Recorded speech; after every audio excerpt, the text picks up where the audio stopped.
Hi, y'all. Don't mind me. I look a mess. It's okay. This is my natural state, and I love it.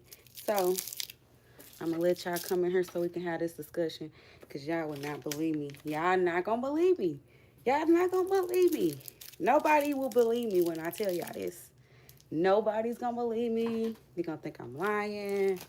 Y'all might want to call y'all mamas, y'all daddies, y'all great grandmamas, anybody y'all know that battle depression or any type of anxiety or any type of mental illness or mental health issues. Get in here. I got something for you.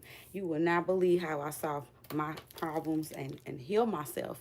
I heal myself without any, well, I went to therapy before, but I don't believe my therapy played a role in this healing.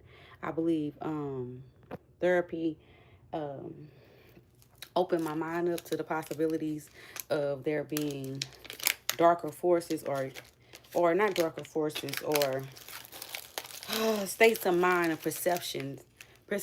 That's what I think I got from getting therapy just changed your perception of things. It doesn't really change the facts. It changed the way you look at things and how you process stuff. And sometimes because that's what most of the problems are in life, or misunderstanding and how you perceive things. You could have been, for example, I had a friend of mine who had a trauma with her child with her abandonment issue. She really thought her mama abandoned her because of what she remembered and her perception of an experience that she had went through. So, but that wasn't the case.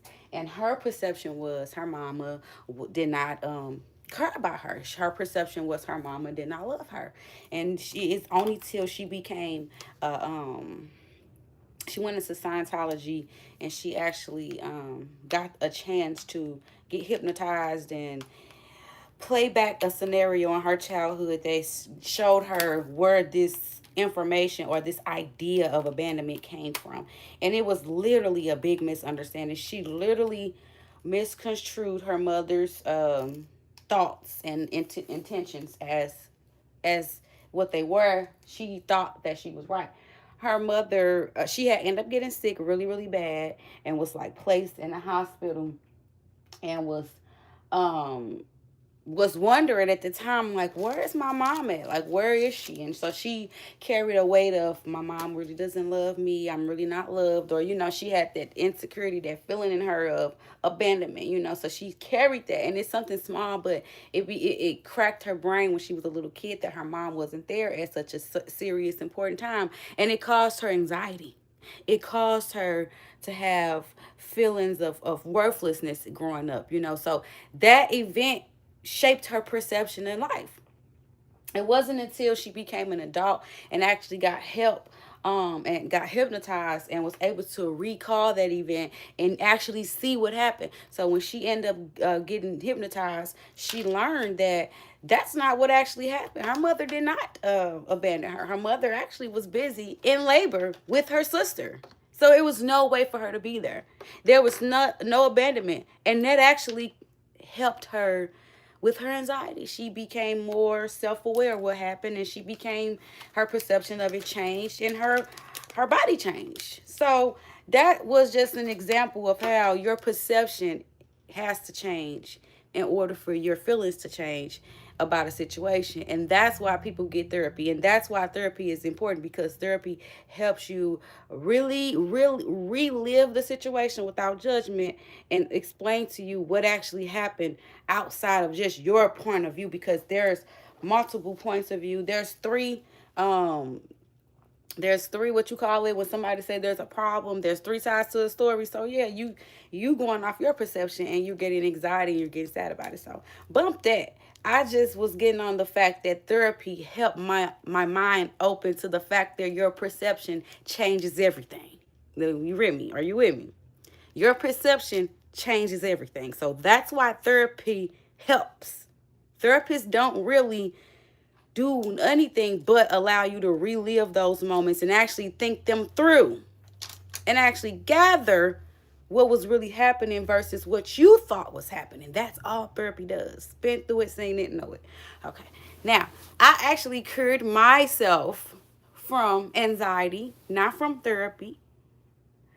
Literally, I gotta clean my glasses for this. Y'all ain't gonna believe me. I've battled anxiety since I was 8 years old, I wanna say. Because that's when my trauma happened. So I've been bad. I had trauma since I was 8 years old. I have been battling some things that kids should never have to battle. So I grew up fast, and when I finally got on my own, I would still have these anxiety feelings, and I did not understand why it felt like I'm in the same stressful situation that I was in when I was a kid. It was the same feelings, the same scared paranoia, and just I've been having them for years, even till this day. Well, 2 weeks, couple days ago, it started to slow down when I let go of fear. When I started to let go the idea of fear, when I stopped letting go all rules. I decided that I was not a part of any rules. I said I wasn't going to subscribe to any rules. I don't believe we got to do this, that. I don't believe it. There's no blueprint. I threw away the blueprint. I don't want grandkids. I don't want, if y'all did it, I don't want it. That's the mindset I got. If it's already been done, I don't want it no more. I don't believe in nothing nobody told me. No, there ain't no such thing as that. I'm not even talking about on a religious level, but just on a civil level. Like, no, I don't want to just go to work, go to school, have kids, do that, and repeat, and have my kids do the same thing. I do not want to subject myself to that. I do not believe in relationships. No, I'm not in a relationship. Though I have a partner who sleeps in the bed with me every night, and we are intimate every night, you would not hear me tell you that that's my husband, my man. I'm not going to say that, because they're just a part. That's just my friend that I get along with really well, and we have a baby, and things are great between us. So we're just great friends. I don't put titles on besides the friendship. I don't put nothing else on, because I don't believe in possession. I don't want nobody possess me. I don't want to possess nobody. So I know I got to get to the point. But this is the thought process that I went through to get here, because I can't just give you the there's no sense in me giving you the fish and I don't teach you how to fish for yourself. There's no sense. There's nothing that I can give you if I don't give you the blueprint. So I let go all of those ideas of control, laws, judgments. I said, fuck them. I don't subscribe. I make my own rules, my own laws. Yeah. I'm not doing what everybody else did for the last thousands of years. Everybody grew up, had babies, went to work. Kids did the same thing. Grew up, had babies, went to work. My kids are not finna grow up, have kids, and go to work. Fuck that. We're changing that shit. So I told my kids I don't want grandkids. Yes, I do not want grandkids. I would not feed the fucking archons no more. Anyway, but I cured my anxiety because I let go of all these rules that the fucking world put on us. I don't believe in that shit no more. I don't believe. That's why my hair is red. My hair is red because everybody say we got to have a natural hair color. Fuck that. I'm going to do what I want to do. I cleared my anxiety through reading the Gospel of Thomas. So, in order for me to get to the books, because it took a lot for me I knew about these books being missing in the Bible, but I never had the balls to go read them. Never even thought about doing it. I've heard of them, but I ain't never think of, how about we go read them shits myself? Never thought of that. But when I let go all these rules, a thought occurred to me one day. I always be dipping into the Bible here and there. So one day I just was dipping in it, and I saw in the Bible Jesus said he's the Son of Man. And that completely threw me off. It completely threw me off. Why are you saying you the Son of Man if you're the Son of God? Okay. But then I go back into the other verses where they talk about Nephilim, and they said Nephilim are the sons of God. So then I realized they would not allow him to say he's the Son of God, because if he say he's the Son of God, then he would be like the Nephilim. And that kind of pissed me off. It's like, so who are y'all to decide when y'all want to change some words around? That's bullcrap. So that little part right there just made me say, fuck that. I'm finna go read them missing books, because if they did that, ain't no telling what's if they missed them. So I literally went and looked for these books, y'all. First, I looked for the Gospel of Thomas. It took me so long to actually find the Gospel of Thomas. It was so hard. They give you, everybody want to summarize and give you their description, but it's so hard to find a real text. It took me some time, but I got to it.